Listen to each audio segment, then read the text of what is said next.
Okay, boys and girls. First run since put back together with the new frame.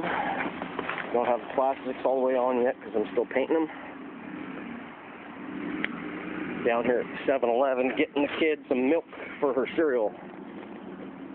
This is the 1985 Yamaha RZ500, people. This is the baddest machine known to man. So, what we're going to do now, we're going to do a little startup and somehow see if we can get an onboard video.